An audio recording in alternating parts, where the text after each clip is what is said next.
Hemm Miktub, programm ta' tagħlim Bibliku mwassalilkom mill-Komunità Messianic Malta. Il-kellim tal-lum, Mark Nistivala.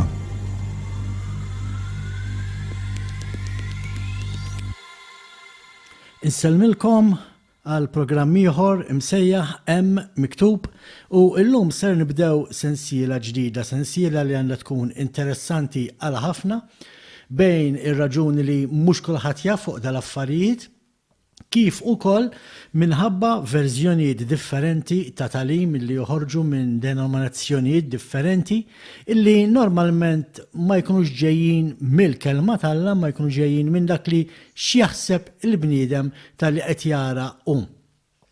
Fil-fatt illum ser nibdew nitkellmu fuq dik li hija msejħa il-marka tal-bima u l-gwerra kontra l-qaddisin. Ħafna jafuha bħala is-666. Imma x'inhi din is-666? X'inhi din il-marka tal-bima? X'nistennew fil-gwerra li l-għadu għad irid jagħmel kontra l-qaddisin tal-Knisja? U biex nibdew il-programm tagħna, l-ewwel biex nidħlu fis-suġġett l-ewwel ma ħansemmu huwa illi skont il-kelma tal-Alla llum il-ġurnata qegħdin ngħixu l-aħħar żminijiet u għalhekk inħossu l-importanza ta' daw il-programmi ta' dan it-tagħlim u ta' daw l-istudji.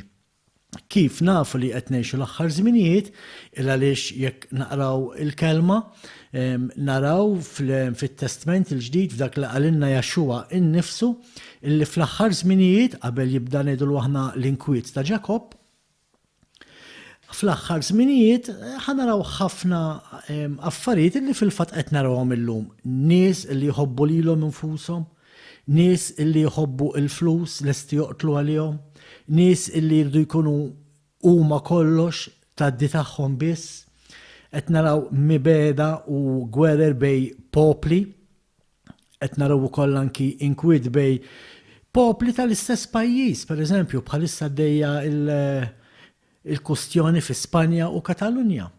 Naraw inkwiet fis-Sirja. Naraw pereżempju il-Kurdi u t-Turkija u l-pajjiżi tal-madwar fejn qed naraw dak li Kristu qalilna fl-aħħar żminijiet ġens iqum kontra ġens, poplu jqum kontra poplu, imma qalilna Jaxxua qalilna imma dan ma jkunx it-tmiem. Dan jkun il-bidu ta' tmiem.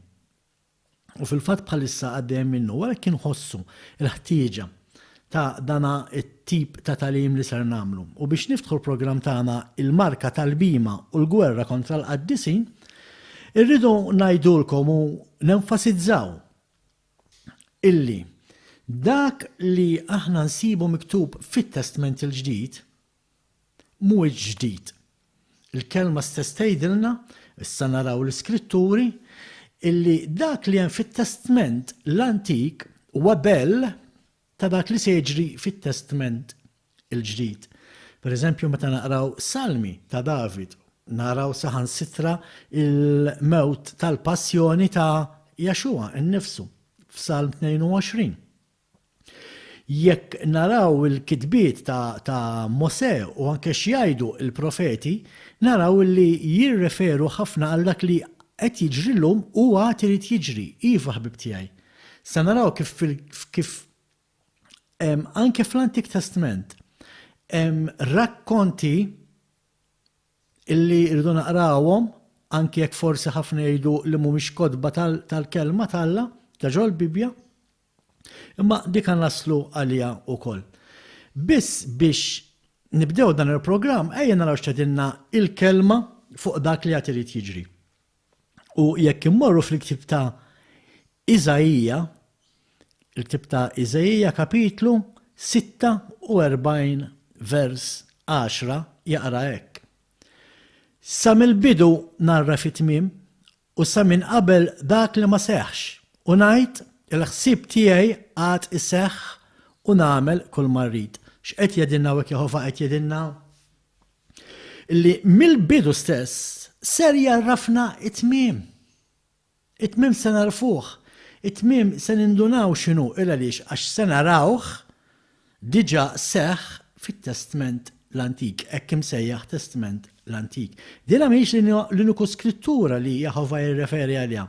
Jekk immorru fil-ktib ta' Koħolet jew nkella Ekklesjastiċi, jiddependi xi verżjoni tal-Bibja bil-Malti għandek, Koħolet kapitlu 1 vers 9 jaqra hekk.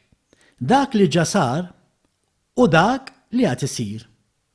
Li ġara huwa dak li għad jiġri. Xejn ġdid m'hemm taħt ix-xemx. Qed jgħidilna hawnhekk il-kittib tal-ktib ta' Koħolet. Li m'hemm xejn ġdid taħt ix-xemx. Dak li ser jiġri, dak li qed jiġri llum diġà ġara anke qabel. U mhux tal-li ġara tal-li qiegħed irrekordjat fit-Testament l-Antik. Ħanġibilkom eżempju qabel nibdew il-programm tagħna, li dan il-programm illum se naħduh bħala iktar introduzzjoni, ħalli mbagħad inkunu nistgħu ngħaddu għat-tagħlim. L-importanti li tifhmu aħna x'qegħdin ngħidu, aħna x'qed ngħidu? Qed ngħidu li dak li Alla għalinna li ser jiġri, speċjalment fil-ktib ta' Revelazzjoni u dak l-istess Jexua għalinna li għad irid jiġri f'meta nqraw il-Vanġelu, diġà seħ, diġà id-dinja għaddiet minnu, diġà popli oħra għaddaw minnhom u daw il-ġrajiet qegħdin irrekordjati fit-Testament l-Antik. U fit-Testament l-Antik aħna l-qudiem se nirreferu fi programmi oħra fuq dan is-suġġett se nirreferu għal kitbiet fil-kodba tal-Makabin illi ħafna jgħidu għax dawk mhumiex ispirati mill-Ispirtu Santu. Jista' jkun li mhuwiex imma min iddeċida li ma jkunux fil-Bibja forsi kellu raġunijiet partikolari tiegħu li hemm Bibja li jinkludu daw il-kodba u hemm Bibjiet li ma jinkludux dawn il-kodba. L-affarijiet edaw illi ħafna jgħidu li wara li kiteb il-ktieb Malakija, minn Malakija sa meta twieled Jexua kien hemm 400 sena ta' silenzju fejn Alla ma kellemx il-poplu tiegħu. Altru minn dan, f'dawk l-400 sena ġraw pereżempju rakkonti li hemm fil-kodba tal-Makabin u mill-kodba tal-Makabin inħeġġiġkom taqrawhom ħadd tkunu tafu minn xi xadda il-poplu li kien jemmen falla u qatt ma ridtix ħatlalla. U dejjem rid iżomm mal-liġi talla, mat-Tora talla, tkunu tafu minn xi xaddew. Il għaliex dan affarijiet se jerġgħu iseħħu. U huwa permezz ta' daw il-kitbiet li Alla tkellem ma' daw l-400 sena, huwa permezz ta' dak li ġara matul dal-400 sena. Naraw nies maħruqa, maħqura, letteralment maħqura, hemm rakkont ta' mara illi qatlula lis-seba' wlieda bl-iktar mod aħrax li tista' toqtol in-nies quddiem għajnejha mill-kbir sa' żgħir illa li xlebda waħed minnhom aqqas iż-żgħir li kien fil-faċċ kejken ma rid jikser il-liġi talla. Ma rridx imur kontra dak li Alla għalinna biex ma nagħmlux. Tajjeb, u dan nirreferu għalih pereżempju jekk niftħu il-Vanġelu ta' Luqa, jekk naraw il-kitbiet ta' Luqa fil-Vanġelu ta' Luqa kapitlu 21 versi minn 20 sa 22 jaqra hekk. Meta mbagħad taraw lil Ġerusalemm magħluqa minn kull imkien bl-eżerċiti, tkunu tafu li l-qerda tagħna tagħha tkun waslet. Ħajaħarbu mbagħad lejn il-muntanji dawk li jkunu fil-Ludija u jitbedu minna dawk li jkunu ġo nofsa u ma jerġgħux lura fiha dawk li jkunu fir-raba għax dawk ikunu jiem il-kastik li fihom isseħħ kull ma hemm miktub. Mela, jekk Jexua kien qed jirreferi għal xi ħaġa miktuba, għal xiex kien qed jirreferi Jexua? Kien qed jirreferi għall-iskrittura mqazza, għal kitbiet kemm ta' Mose u kif ukoll ta' Daniel u l-profeti u dan se narawh. Il għaliex l-istess rakkont li huwa fil-Vanġelu kemm ta' Mattew u kemm ta' Mark jirreferi għal ktib ta' Daniel. Jexua hawnhekk qed jirreferi għal dak li kien qed jikteb Daniel. Imma Daniel li kien qed jikteb huwa ir-rakkont tal x'ser jiġri. Fil-fatt Daniel jaqbel ħafna mal-ktib tar-Rivelazzjoni meta naraw ħafna monstri u ħafna simboli, l-istess monstri u simboli li jsemmi Daniel isemmihom Ġwanni fil-ktib tar-Rivelazzjoni. Tajjeb, biss ma nifquxaw. Daniel kien qed jitkellem x'ser jiġri u kif ser jiġru. Kif ser jiġru l-affarijiet. Imma x'kien ser jiġri irridu nfittxuh aħna fit-Testament l-Antik. U fil-fatt jekk imorru fil-ktib tad-Dewteremonju, ktib tad-Dewteremonju 28 versi 52 jaqra hekk. jalquk dawra mejt fil-bliet kollha tiegħek sa ma jiġġarfu l-ħitanolja u iswar li int tkun fihom it-tamajt f'artek kollha. U jalquk fil-bliet artek kollha li l-mulej Alla tiegħek Jehovah ikuntak. Malax qed naraw hawnhekk qed naraw l-istess rakkont illi semma Jaxxua meta taraw il-Ġerusalem magħluqa minn kull imkien, qed naraw hawnhekk il Jehovah jkellem il-poplu permezz ta' Mosè u qed jgħidu x'ser jiġri f'dak iż-żmien. Imma dak li ġara dar iż-żmien, Jaxxua qed jgħidin nisma' qogħdu attenti għax ser jerġa' jiġri. Imma l-vers ma jaqafx, il-vers ikompli 53 u jgħid hekk: u int tiekol il-frott ta' ġufek, laħam is-subien u l-bniet tiegħek li l-mulej Alla tiegħek ikuntak minħabba d-dieqa u l-għeluq li jġibek fihom l-għadu meta jassedjak. X'qed jgħidilna hawnhekk ir-rakkont? Ir-rakkont hawnhekk qed jgħidilna illi Ġerusalem se tkun imdawra bl-armati, ħadd ma jista' joħroġ minn hemm, ħadd ma jista' jidħol, ma jkollhomx jieklu, ma jkollhomx jixorbu u jista' jagħti l-każ bħalma qed jgħidilna hawnhekk f'Mosè illi iduru għall-iġsma mejta wkoll. Forse ma naslux sem, ir-rakkont qed jenfasizza hawnhekk, ir-rakkont qed jenfasizza illi dak li għadda minnu dak il-poplu ser jerġa' jgħaddi minnu issa din id-darba ma mhux Izrael biss, imma anke Izrael dik insejħula Izrael spiritwali. Ġifieri għaliex aħna ma rridux ninsew illi Alla l-Missier permezz ta' Ibnu Jexua fetħinna it-triq u llum aħna imlaqma ma' Izrael. Bil-ġrieħi aħna tiegħu ġejna mfejqa, bil-ġerħa li s-siġra li hija Izrael ġarbet, aħna nistgħu niġu imlaqma. Aħna issa ħaġa waħda ma' Izrael. Dak li ħaddi Izrael ħajaddu minnu dak li jemnu f'Jehovah, dak li jemnu f'Jaxxua. Imma dan huma programmi aktar il-qoddim ħalli ma naġlux għax hemm differenza illi tmur ġo ċerċ telli jdejk u tgħid ammen jiena born again milli verament tkun temmen falla u timxi wara Jaxxua. Hemm differenza kbira u diħa narawha. Tajjeb għaliex għax-xitan għal Satana għal għadu il-fatt li inti born again u tolli jdejk ġo ċerċ u tgħid ammen ma tfisser xejn.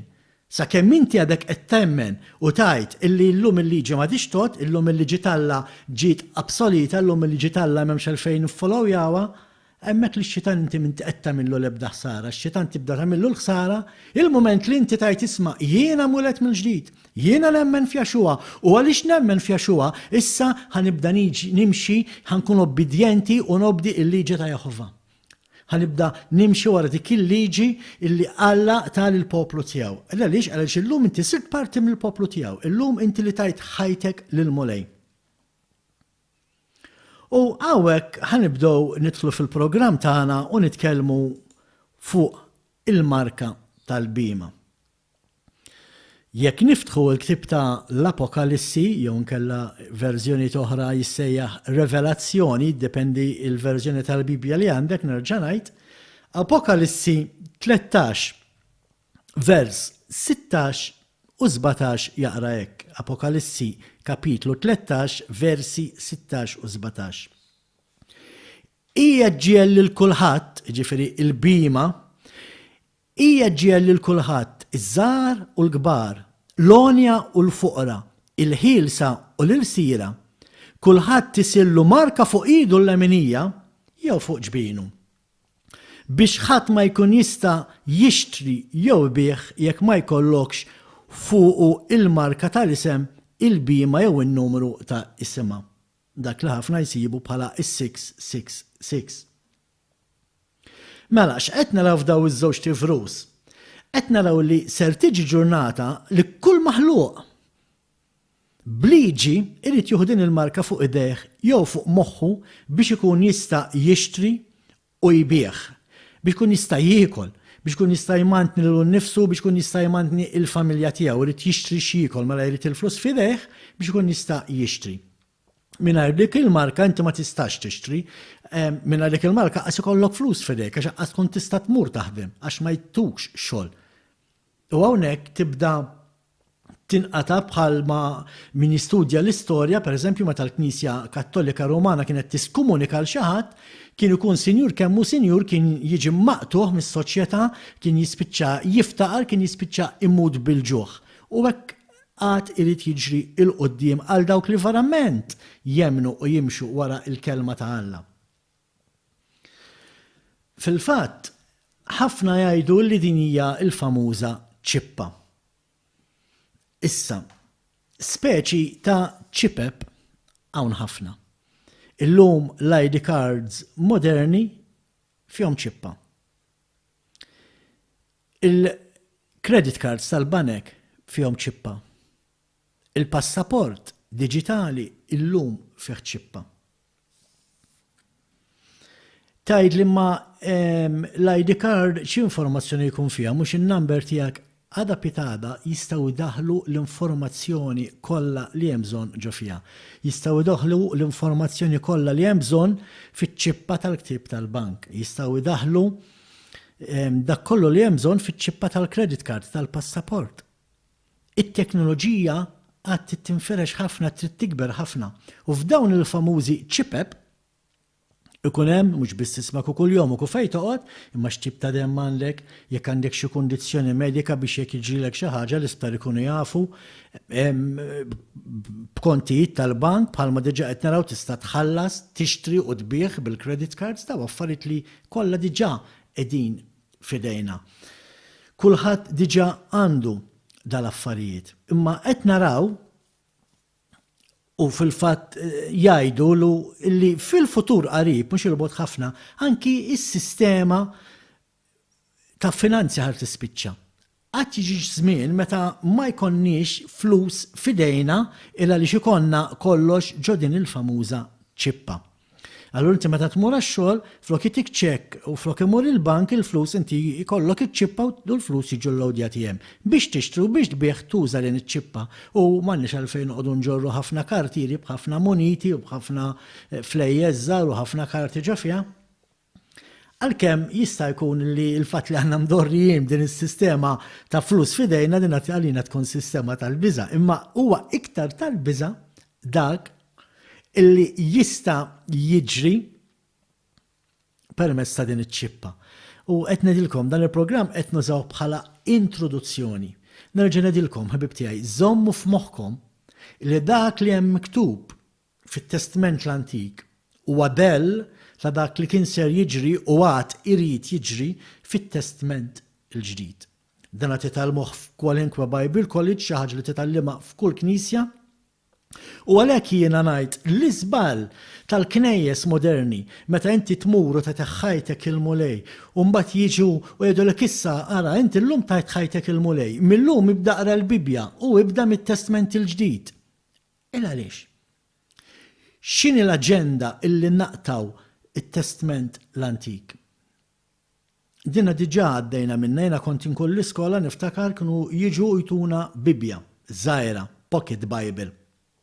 Kienu kun fiha t-Testament il-ġdid, is-Salmi u l-Proverbi. U l-liġi ta' Jehovah ma kienet tidher imkien. Kien hemm diġà aġenda ħafna snin ilu biex il-kelma talla, l-liġi talla tiġi mwarba, ma nagħtux kasa. U għaliex qed ngħidu dan, era li inti qatt ma tista' tifhem verament x'hemm miktub f'dak li jekk imsejjaħ it-Testament il-ġdid jekk inti ma tafx x'hemm miktub fl-Antik. Ma tistax inti ssir taf l-Alla permezz tat-Testament il-ġdid jekk it-Testament l-Antik li fih insibu il-karattru talla fil-liġi tiegħu lilek ma jippreżentawlekx, lilek ma jaqrawlekx, inti ma taqrax, inti ma tistudjax. Kif se tkun taf il-karattru talla x'inhu? Dik hija xi ħaġa li x-xitan ilu jaħdem fuqha. Ix-xitan huwa wise. Jistudja, jarbel u l-affarijiet idaħħalhom m'għandu xaġla, idaħħalhom naqra. X'in tiġi ħraġla l-għadu, x'in tiġi raġla fuq Satana, ser nindunaw. U jekk tisimgħu dawn il-programmi kollha wieħed wara l-ieħor, tindunaw kif se nkunu nafu li x-xitan issa qed jirrabja irid jaġġel għax ma baqalux ħafna żmien. Diġà bdejna nsemmu, diġà rajna, għadu ġens iqum kontra ġens. Popli iqumu kontra popli. Nies illi għandhom l-imħabba għal-flus. Nies illi huma l-ewwel. Ma jagħtu ċans il-ħadd.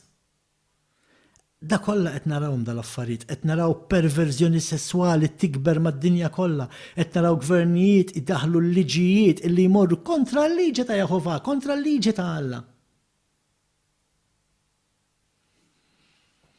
Imma maħniex nindunaw, il-poplu rieqet.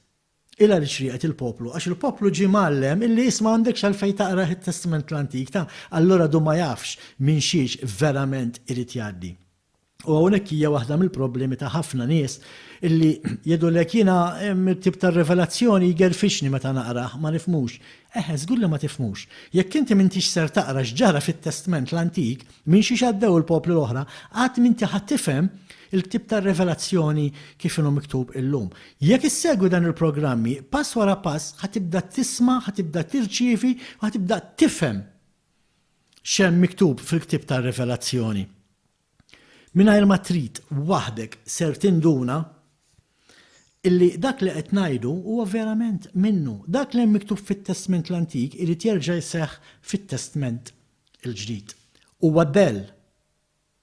Fil-fatt ħaġa li titgħallem illi il-Testament l-Antik huwa dell ta' dak li hemm fit-Testament il-ġdid u t-Testament il-ġdid huwa it-Testament l-Antik qed jiġi imwettaq, qed jiġi magħmul. Qed naraw ċertu profesiji li hemm miktub fit-Testament l-Antik illum qegħdin iseħħu.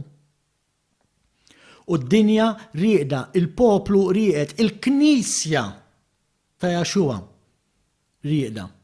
Ħafna minna. Illa lix ma jafux dal-affarijiet. Illa lix illum aħna l-importanti li nipritkaw il-prosperità. L-importanti li aħna illum nipritkaw li aħna r-ras u mux id-demp, li aħna sejrin il-qoddim u mux lura, li aħna tallin il-fuq u mux l-isfel. X'jagħmel dal-affarijiet dak m'għandniex għalfejn nipritkaw, m'għaliex qed ngħidu dak, għax dawn l-affarijiet jissejħu il-barka u s-saħta. Jekk inti r-ras u mhux id-demp inti barka m'intix saħta. Jekk inti tara fuq mhux l-isfel fil-mixja tiegħek inti barka m'intix saħta. Jekk inti mhix il-qudiem u mhux lura inti barka u mhux saħta. Imma biex tirċievi l-barka u s-saħta li qed insemmu trid tagħmel jadinna Alla stess jadinna tridu tagħmlu dal-affarijiet li jiena llum qed impoġġu qudiemkom. Jekk intom mhux se tagħmlu dawk li jiena qed impoġġu qudiemkom, intom ħadd inseħħtu, intom ħajġrulkom bħalma ġralhom l-Eġizzjani, ħajġi fuqkom il-mart li ġieli l-Eġizzjani. Tifhmu kemm importanti it-Testament l-Antik, il għaliex ħafna nies, ħafna popli jgħaddu minn dak li qed jgħaddu, il għaliex ċaħdu l-Alla, il għaliex ċaħdu il-liġi tiegħu, il għaliex ċaħdu it-Torah tiegħu, il għaliex jgħidu li llum il-kmandamenti m'għadhomx jgħoddu. Il jgħidu illum peress li Jaxua wettaq il-liġi, jiġifieri mexa il-liġi kollha mingħajr ma għamel dnub, illum il-liġi ma tixtottu aħna nistgħu peress li għandna l-grazzja nistgħu nagħmluhom li rridu. Jiena naf min jgħid illi illum għax qed taħt il-grazzja jista' jagħmel tatu pereżempju. Imma dak jirrispondi u lill-Alla jekk huwa verament imulet mill-ġdid għax daw it-tip ta' nies għandi id-dubji tiegħi kemm verament huma mweldin mill-ġdid meta inti tagħti ħajtek lil mulej u mbagħad tagħmel bil-maqlub ta' dak li l-mulej qed jgħidlek fil-liġi tiegħu. Il-moment li inti tajt ħajtek il-mulej, inti tittimxi wara dik il-liġi.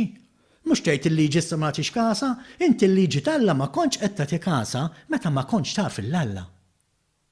Meta ma kontx taf il-Alla inti kont tiffornika, kont twettaq adulterju, kont tuħu drogi, kont tisraq, kont tikdeb, kellek ħafna allat minn iktar minn Alla wieħed kont tidaj, ma kontx tiddejjaq taħlef bl-isem tal-Alla u tikdeb. Il-moment li inti tajt ħajtek lil-mulej, il-moment li inti issa rġajt lura dor tagħmilt U-turn u rġajt lura għand Alla, issa allura l-Alla ħatejdlu mela issa ħnibda nobdi l-liġi tiegħek. Mela issa mhux se neqpa' nikdeb, mela issa mhux se neqpa' nisraq, mela issa mhux se neqpa' nagħmel fornikazzjoni u adulterju, issa ħajkolli lilek biss bħala Alla, issa m'iniex se nsemmi l-isem tiegħek fil-batal, issa ħnibda nżomm is-sibt qaddis. Issa ħanweġġaħ l-ommu u l-missieri. Issa ħnibda nżomm il-kmandamenti kollha l-10 l-huma. Għaliex le? Mbagħad joħorġu bil-famuża skuża fejn jgħidulek għax il-liġi ma tistax iżomma kollha. U jiena ngħidlek meta inti qed tgħidlek, inti qed tgħid illi Alla Jaħova huwa giddieb. Il-fatt il-kelma stess tgħidilna mela Alla bniedem biex jikdeb. Mhux Alla stess għalilna l-liġi tiegħi mhix il-bot fis-sema fejn tgħidu ara ma nistgħux nilħquha biex xi ħadd jispjega ħinna mela ma nistgħux nagħmluha. Għalilna l-liġi tiegħi Alla mhijiex qiegħda fil-qiegħ tal-baħar fejn ħadd ma jista' jmur għaliha u tgħidu ara mela ħadd ma jista' jġibilna ħa naraw xi tgħid u ma nistgħux nagħmluha. Le. Alla għallinna, u sanaraw għadjaġ importanti, poġġejtilkom f'moħħkom u f'qalbkom biex iżommuha biex tagħmluha. Kif illum jiġu predikaturi minn knies modernu jgħidu l-liġi ma tistax iżomma. Jiena mhux qed ngħid li ma tiżbaljax, imma hemm żewġ tipi ta' żbalji. Hemm dak l-iżbal li inti taf li qed tagħmel u taqpa' tagħmlu. U hawnhekk l-Apostlu Pawlu jagħmilha ċara. Għalik il-mewt ta' Jexua ma tfisser xejn. Ma salvakx, inutli tmur toqgħod tgħid praise the Lord u tolli jdejk, jekk qed tagħmel dnub u taf li qed tagħmlu, il-mewt ta' Jexua għalik hija xejn. Jexua ma jaħfillek dawk id-dnubiet illi inti tindem minnhom xiġifieri, tieqaf tagħmel. Meta inti tieqaf tagħmel id-dnub, issa il-mewt ta' Jexua għalik isservi. ħajnħafillek ħtijitek. Jew inkella jista' jkun ukoll dnubiet illi aħna ma nafux li qed nagħmlu. Illa għaliex għax għalkemm aħna nafu li hemm il-liġi talla, forsi ma nafuhx kollha, forsi ma nifhmuhx kollha. Min jista' jifhmu moħħalla? Mhux istess għalilna ħsibijiet huma l-bogħod ħafna ħsibijietkom, differenti ħafna. Allura ħan jista' jkun qed nifhmu xi ħaġa fil-liġi illi Alla qed jgħidilna differenti u ma nkunux nafu l qed niksruha. Hemmhekk tidħol il-maħfra. Hemmhekk Jexua jgħidlu missier jiena daw in-nies ċarċart demmi għalihom. Għal dawk li ma jafux li qed jagħmlu l-iżbal u għal dawk illi ġew lura, għal dawk illi nidmu minn dnubietom. Imma jekk inti ħataqpa' tagħmel id-dnub, ħataqpa' jien naf tajt li l-liġi talla llum ma dixtot, il-liġi ta' bsolita, illi llum m'għandniex għalfejn nimxu mal-liġi talla. Id-dem ta' Kristu fil-każ tiegħek ma jfisser xejn, ma jaħdimx. Dan qalu l-Apostlu Pawlu mhux qed ngħidu jien, ġifieri jekk intom għandkom xi problema morru ffittxu x'għid l-Apostlu Pawlu fuq dawn l-affarijiet. Pawlu huwa l-ikbar teologu tal-Knisja, għalkemm ħafna ma femoħx il-Pawlu. Imma dawn l-affarijiet qegħdin miktubin bl-iswed fuq l-abjad u llum bil-mezzi tat-teknoloġija bħalma diġà semmejna, tista' tidħol fuq l-internet, tidħol fuq Google, tfittex dal-affarijiet u kollha issibhom hemm biex taqrom u ssib studji fuqhom. Allum ser nifqu hawnhekk ħalli mill-programm li jmiss issa wara din l-introduzzjoni li għamilna ġinija introduzzjoni għal programm li kif diġà qedtilkom qed insemmu bħala il-marka tal-bima u l-gwerra kontra l-qaddisin. F'dan il-programm se titalmu ħafna ħbib tiegħi. Ara li jkollkom il-Bibja ma' ġembkom, wara li jkollkom biex timmarkaw u teħdu n-noti. Ħalli wara l-programm terġgħu tisimgħuh, twafqu fejn għandkom twafqu u tfittxu fuq il-Bibja tagħkom u taraw hekkux qed ngħidulkom il-verità. Illa għaliex bħalma dejjem aħna ngħidu, qatt toqgħodu fuq dak li jgħid il-bniedem imma fuq dak li hemm miktub. Insellmilkom. Dan il-programm ġie mwassal lilkom bl-għajnuna tal-ħbieb tal-komunità Messianic Malta. Għal aktar informazzjoni rikorru għas-sit elettroniku messianicmalta.org. Fittxuna fuq Facebook jew fuq Twitter taħt it-titlu Messianic Malta.